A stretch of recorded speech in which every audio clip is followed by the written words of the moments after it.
The Gemara in Nazir and Afchav Gimel Amud Aleph writes, Tana Rabbanon, the Gemara writes, Isha, quoting the pasuk in Parashas Matos, BaMidbar Lamid pasuk Yud Gimel, Isha Yifarim Hashem Yitzchach La. That the Gemara talks about a case where a woman took a neder, took a vow. Let's say she's not going to eat sushi, she's not going to have froyo, she's not going to eat cookies, whatever the case may be, and without her knowledge, her husband annulled the vow because the husband knew the wife well and she wouldn't be able to keep it. But the wife didn't know that, and she went ahead and had sushi, had froyo, had cookies. So the pasuk says, "V'Hashem Yislach La." So the pasuk says that she needs atonement, even though there was no actual sin because the husband canceled the neder.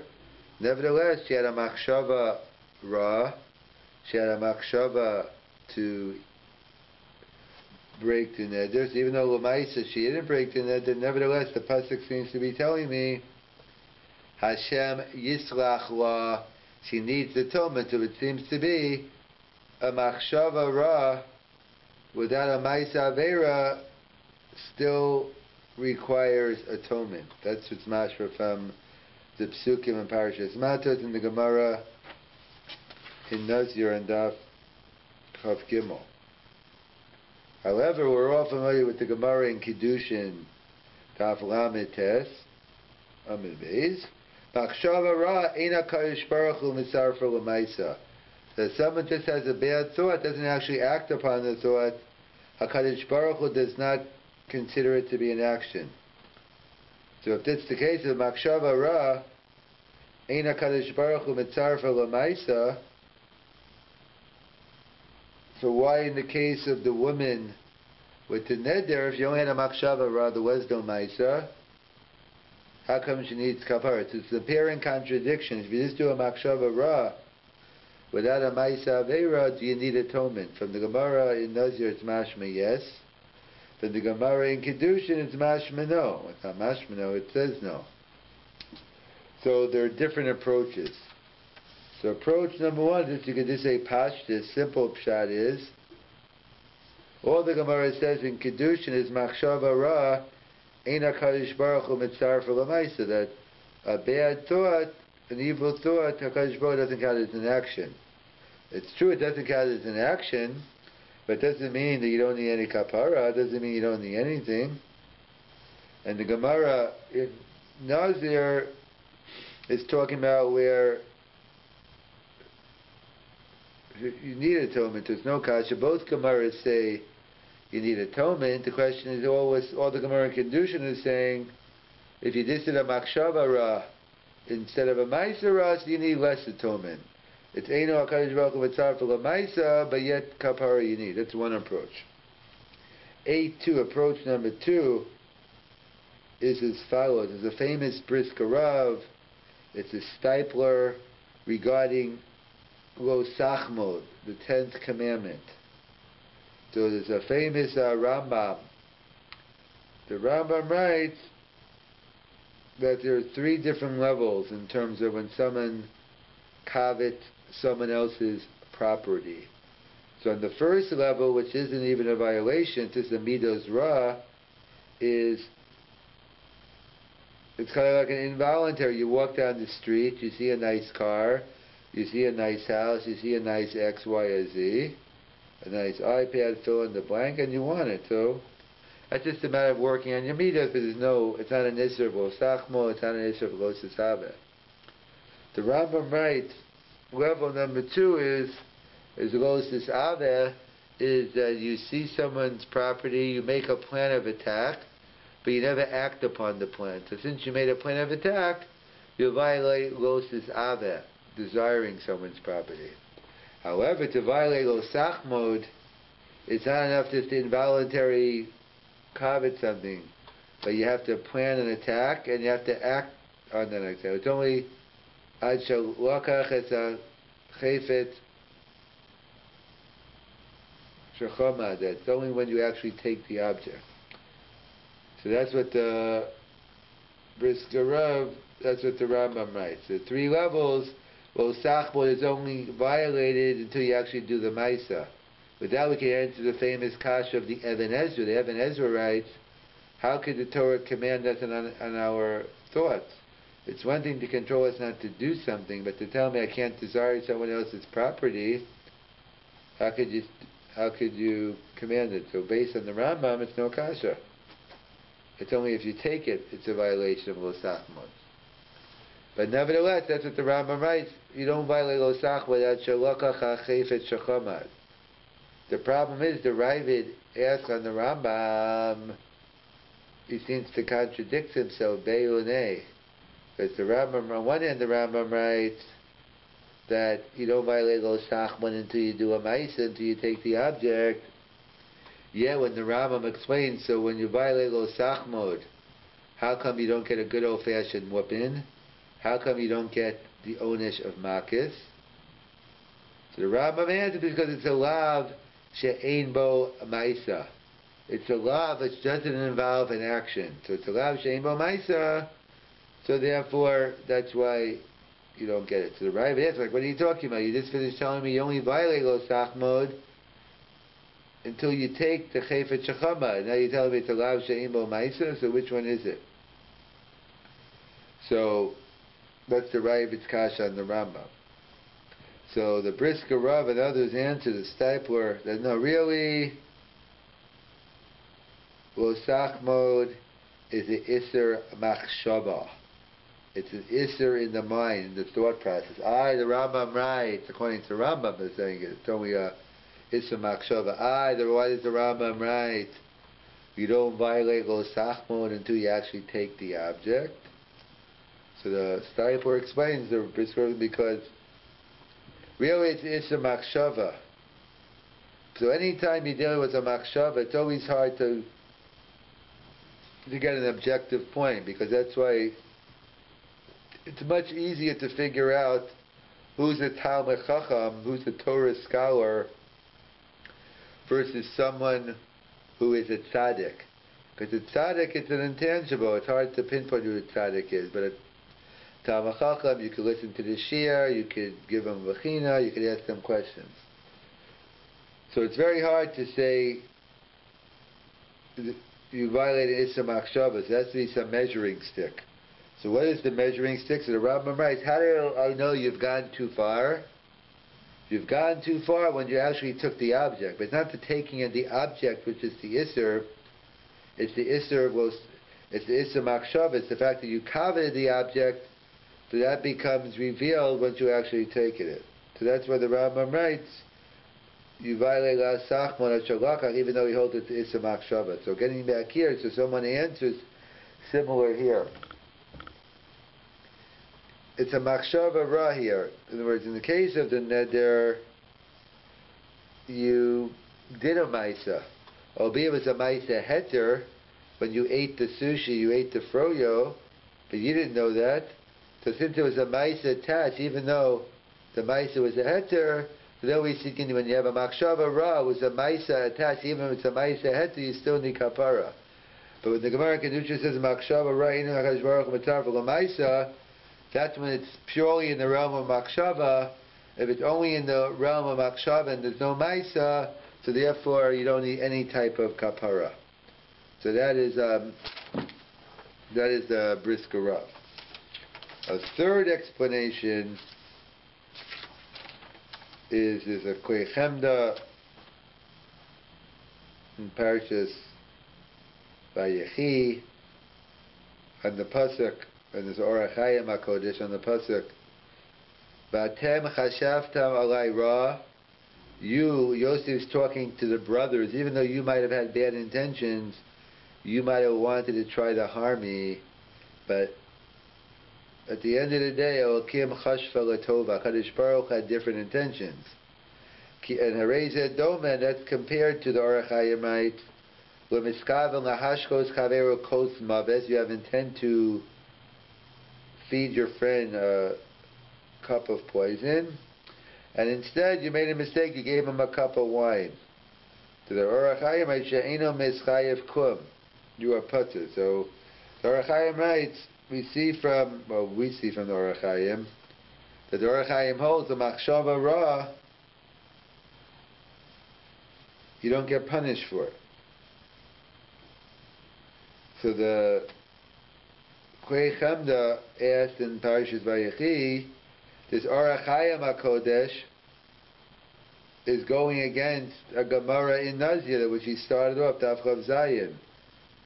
In the Maseches Nazir, Shemisha Mischavan Le'achol Basa Chazir V'achol Basa Tveh, the one who had in mind to eat treif and he ended up eating kosher, he still needs kapara. So too here by Mechiras Yosef.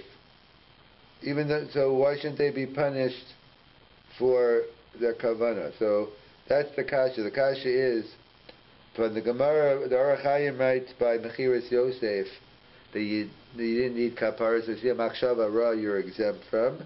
Yet the Gemara Nazir you see Hashem Yisrach la. So which one is it?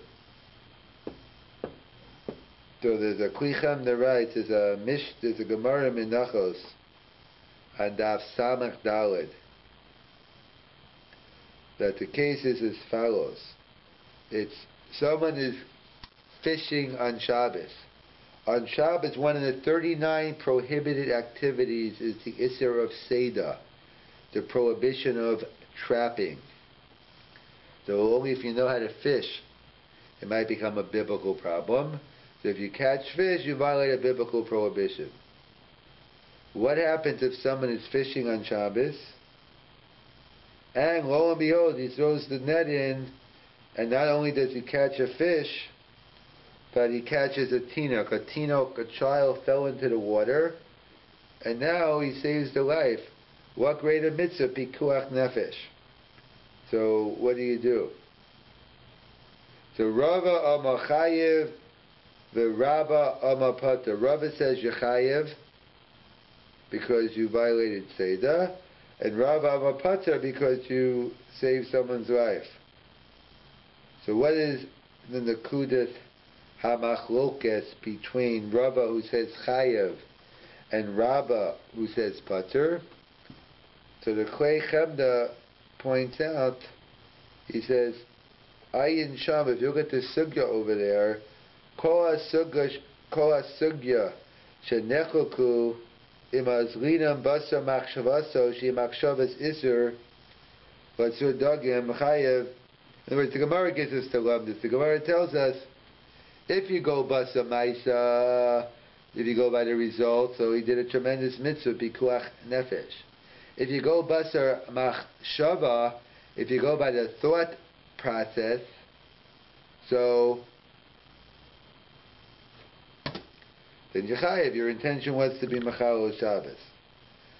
So that's what the Kreichem, it says in the Kreichem, the adds and says, this whole machlokes of when you go basar machshava basar maisa, hainu dafka ba'avera ben adam lamakom. We can only discuss the question of basar machshava, that maybe basar machshava alone will be a problem if we're dealing in the realm of mitzvahs between men and HaKadosh Baruch Hu, ben adam lamakom. Cave to HaKadosh Baruch Hu, ein nafkamina ben machshava u'maisa shakol everything. There's no, God knows what your machshava is.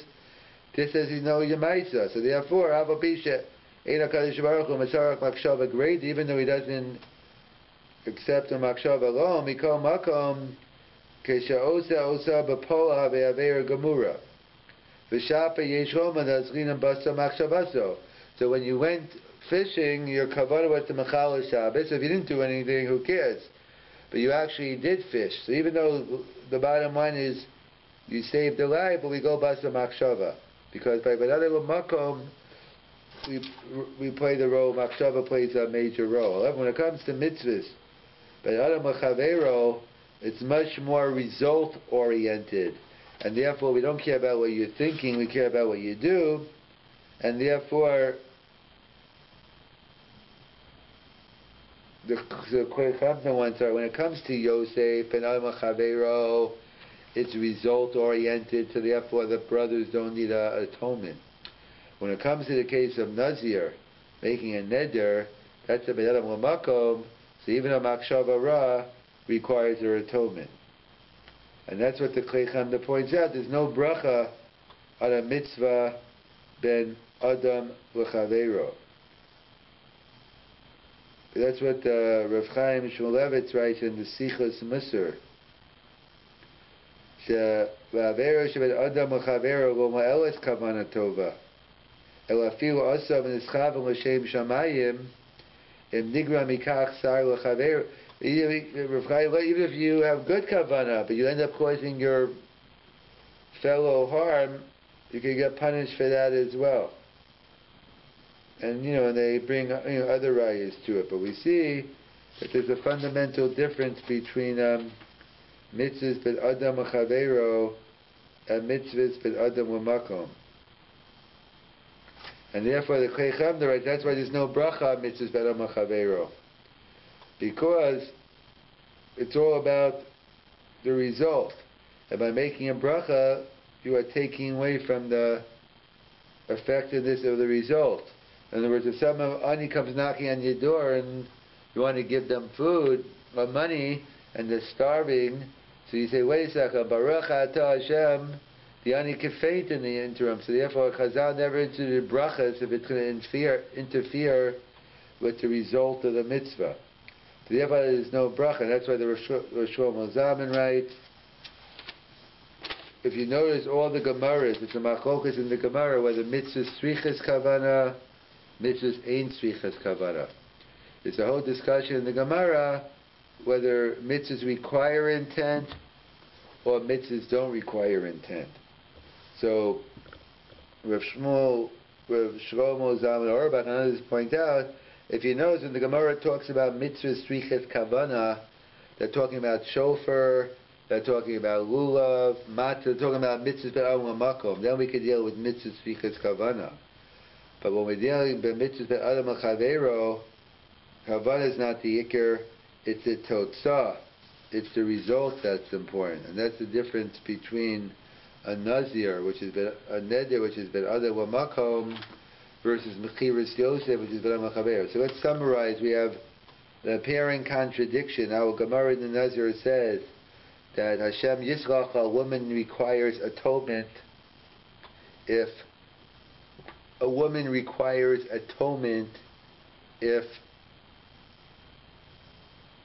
she doesn't realize her husband nullified the vow and she ate the cookies even though now they're permitted. But the Gemara Kedushin says Machshava Ra. It's Dara for Maisa, so which one is it? So the simple answer is it doesn't. Machshava Ra doesn't count as an action, but you still need kapara. So there's no contradiction.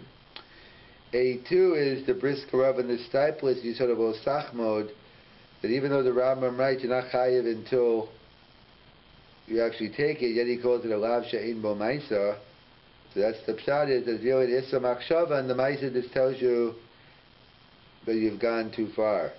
So in the case of the neder, even though she violated an isser machshava, but since there was a maisa involved with it, so that gave the machshava more credence. Hence you need kapara. When the Gemara says machshava rei ina matzarav l'maisa, that means a pure machshava. And the third is Klei Chemda points out, Or Chaim writes that the brothers didn't need atonement because even though they had in mind to cause harm to Yosef, nevertheless God didn't let it happen. What about the Gemara in Nazir, Hashem Yitzracha? So that's what Klei Chemda points out, that it's a fundamental difference. The Gemara with fishing, that whether you go basa ma'isa, basa machshava, the whole issue of machshava only applies to mitzvahs ben al makom, because there's no difference to God. God knows your machshava as well as your ma'isa. However, when it comes to an chaveru, it's all about the result. So therefore, when it comes to the case of the brothers, it's ben al chaveru, it didn't cause harm, so therefore it's okay. When it comes to the neder, that's the case of ben al makom, so therefore perhaps we go with the basa machshava, and hence Hashem Yisrachla, the woman requires atonement even though she was only involved in a Makshava Ra without the Aveira.